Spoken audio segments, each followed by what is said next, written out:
I'm Eric Marcus, and this is Making Gay History. It's now been 11 weeks since my partner Barney and I began sheltering in place.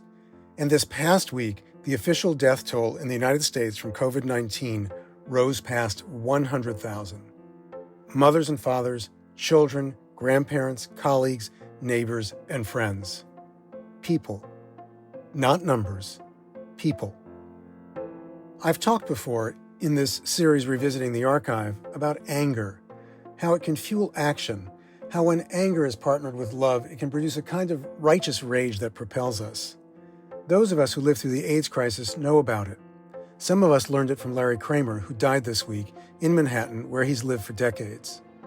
Larry was famous for being one of the first civilians to sound the alarm during that last epidemic, the one that began 40 years ago. He was on the front lines even before AIDS was called AIDS and became a global epidemic that swept away more than 30 million lives. Before AIDS, Larry was best known for his work as a screenwriter and author. But the virus that was claiming so many lives and the political indifference, political negligence that greeted it turned Larry into a very public activist.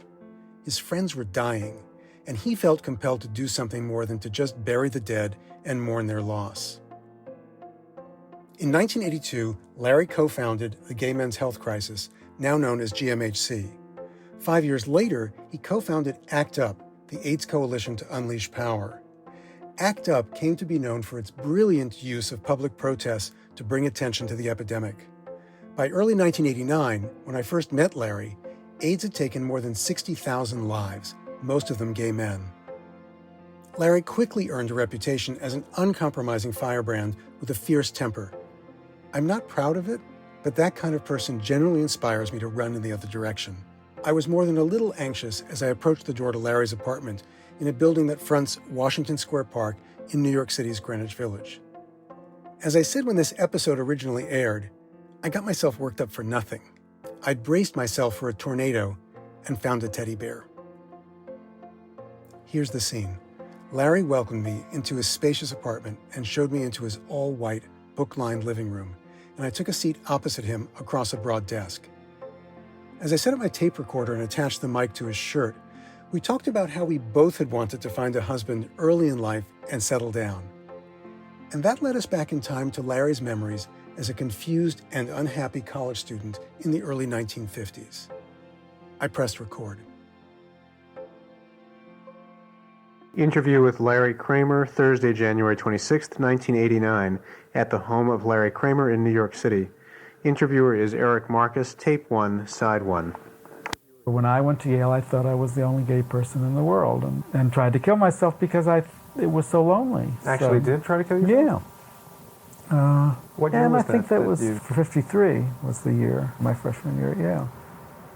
It was awful. I mean, do you want to go back that far? Mm-hmm.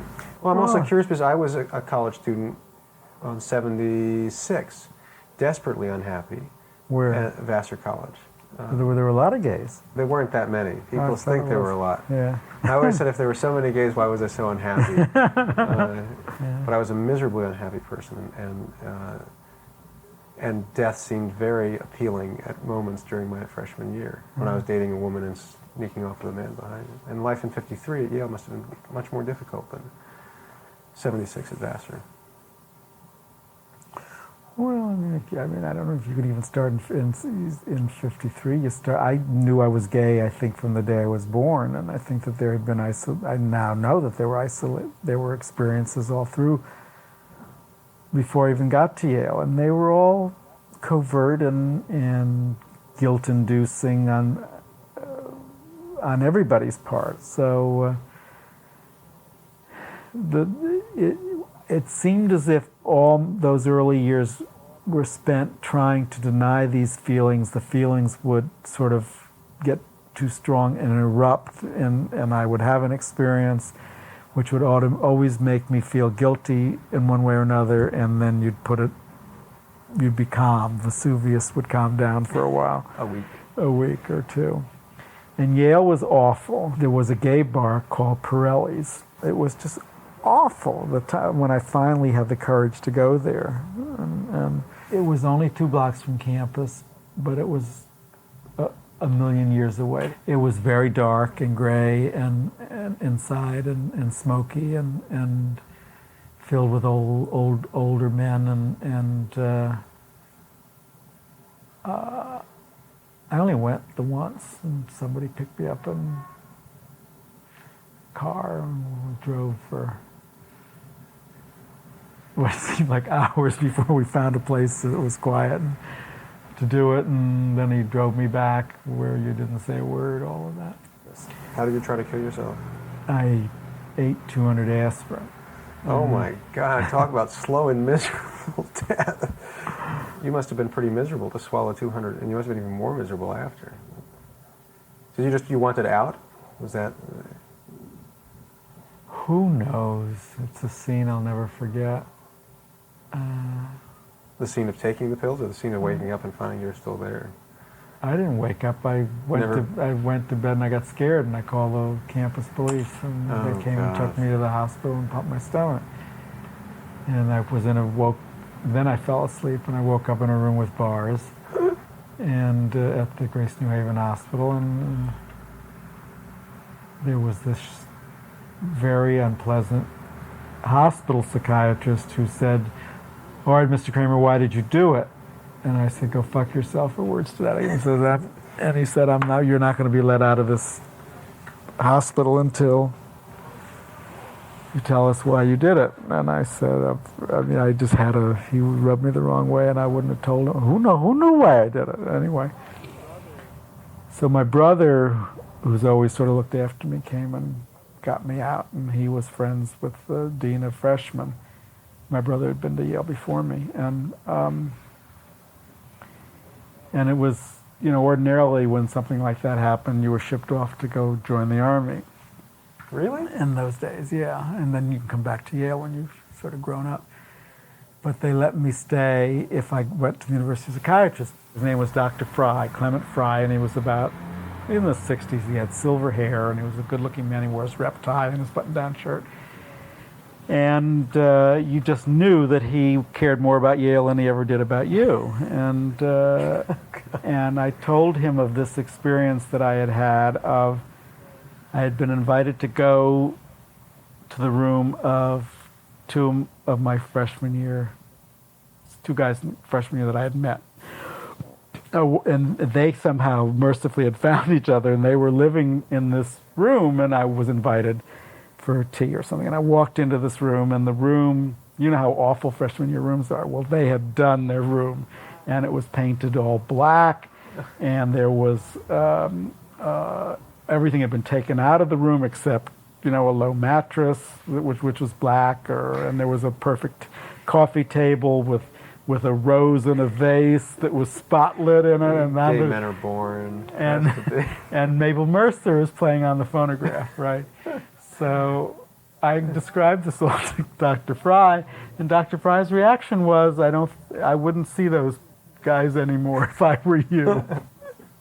And that's what Yale was like, and that's what going to a psychiatrist was like. So, and there wasn't a local gay student group for you to call. It was. I love going back to Yale now, and this is my real yardstick of how far we've come. Even though I'm always yelling about how we've not come far enough, I go back to Yale, and Yale is like the gay college now, and there's a dance every year for well over 1,000 gay men and women in across the campus from where I tried to kill myself because I thought I was the only one. So that is your yardstick for change.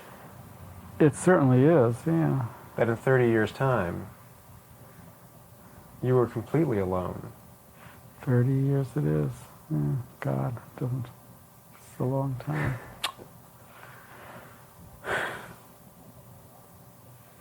So where does that leave us? A lot of change and no change. Well, yeah. Well, I guess it's in my nature to be impatient, and I only got politically involved because of AIDS, and there is no question that we have lost the war to AIDS, and that we've lost and will continue to lose a great many people whom we did not have to lose, and that the speed of research, treatment, education, you name it, has been tragically and inhumanely slow. It's an epidemic that need not have happened, and that we should have listened.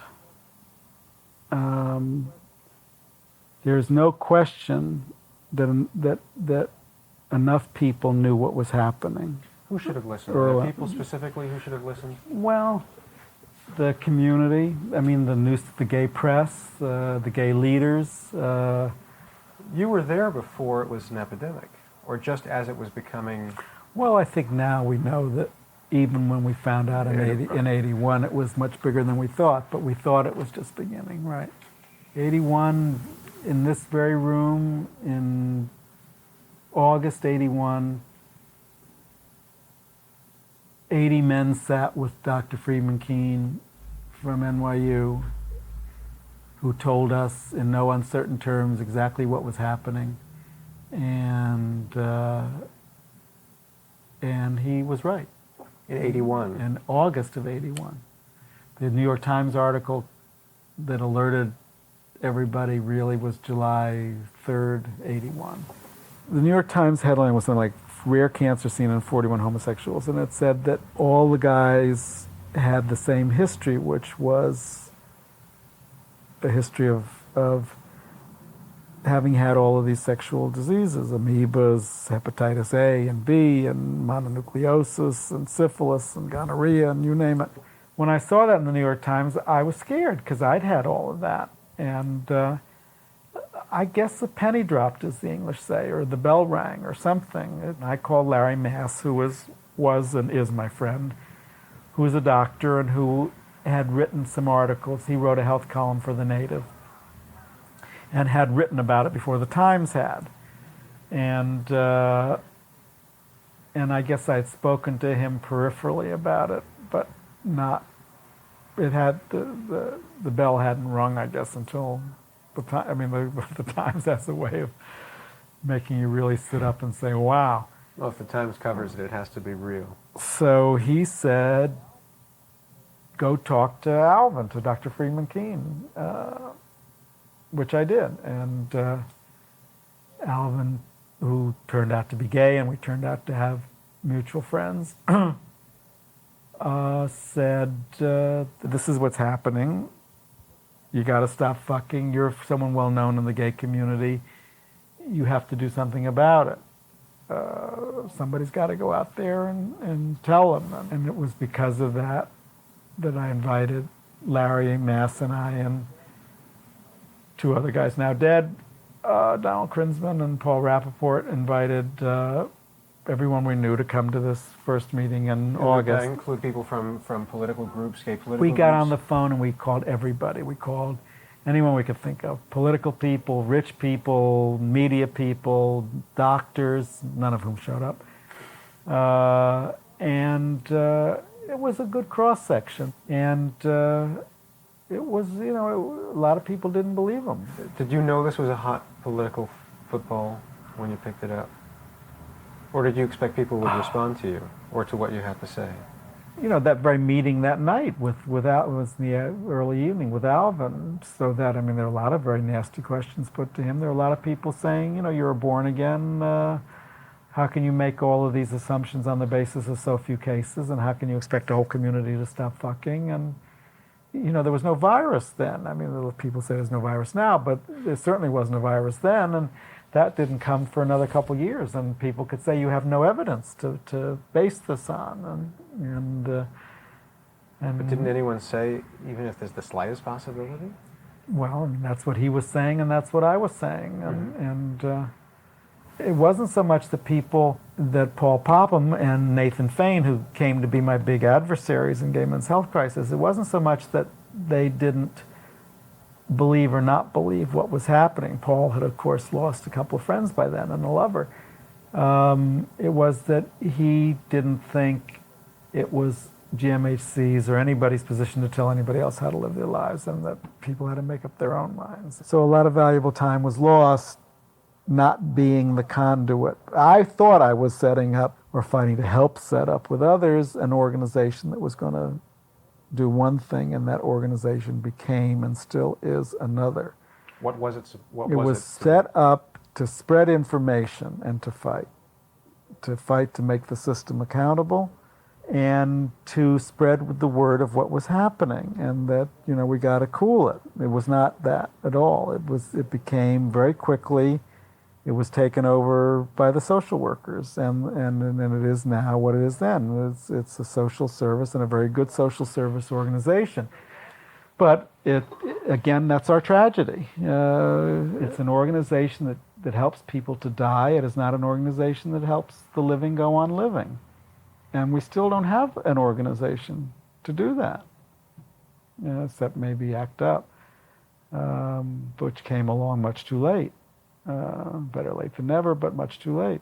I blame myself. I am very cognizant of a great failing on my part, that I did not have the ability to be a leader, that I did not have the ability to deal with my adversaries and still be friends. God didn't, if there is a God, did not give the gay community a leader when the gay community needed a leader. And you still failed. hasn't. And you failed in that role. And I failed in that role. I feel very strongly I failed in that role. What does the future hold then? I think AIDS is going to get much, much, much worse, and a lot more people are going to die. And I hope that one of these drugs is going to do something about it, but I never seem to hear of any let up in the number of people who seem to be getting sick, and that's very scary. And I'm HIV positive myself, which I've just discovered. And you just were tested the first time? For the first time, yeah. For the first time, it's come home to me in an even more personal way, that my days may be numbered in a way that I didn't think of before. And that's made me real sad more than angry. I find myself going back to ACT UP, which I haven't done in a long time because I got fed up with it. Well, there must be there's a greater personal interest than before, gives, I would think. That their fighting takes me out of my negativity, makes me just sort of being touched by their positivism, helps me. There are a lot of things I haven't asked you. Is there anything that you would like to comment on? I don't feel like I've been at my best today with you, and so I'll come back. Feel a little specious in not specious. I feel a little scattered in what I've said. So I don't know if I've said what I love being gay, and if I have been and am critical, it's only because I think we are very special people and capable of so much more. And it's taken me a long time to be able to say that, because I'm of a different generation than many, You were born what year? 35. And I'm the generation that was sent off to shrinks because shrinks then thought they could change you, and you were expected to change. And it took a long time for me to come to terms with my homosexuality, and a lot of shrinks. Now, having come to terms with it and liking it, and then having to face AIDS is almost like a bum rap. Nevertheless, it's I think we are very lucky. I think being a gay man, even today, with AIDS, is a wonderful thing. I love being gay.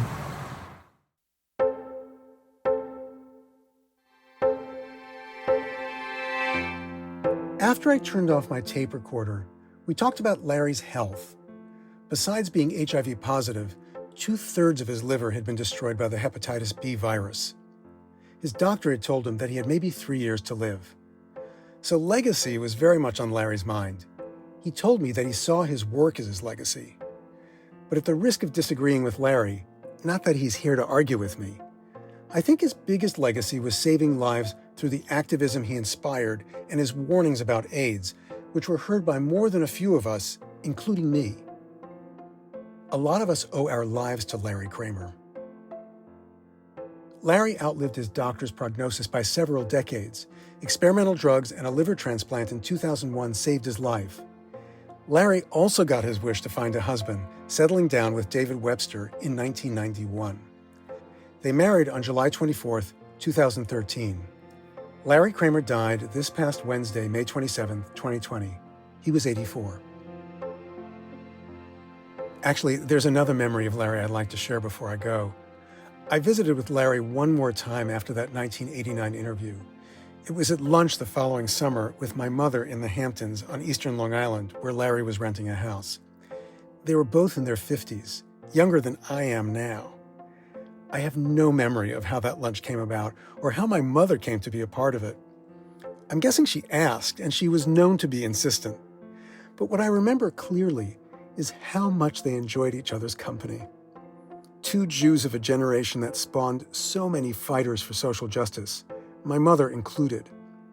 They spoke the same language, and I had the privilege to sit back and listen. How lucky was I? I don't believe in heaven, but I like to think of the two of them meeting up for lunch again, looking down on us, wondering how we've made such a fucking mess of things, and urging us to fight for our lives and the future of our country. Many thanks to the Jonathan Logan Family Foundation for their ongoing support.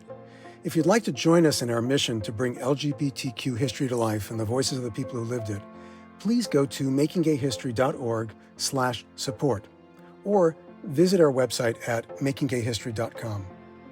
This Revisiting the Archive episode was produced by Sarah Birmingham, Making Gay History's founding editor and producer, and Inga Dataya, Making Gay History's deputy director, who handles all the post-production work to get our episodes out to you. So long, stay safe. Until next time.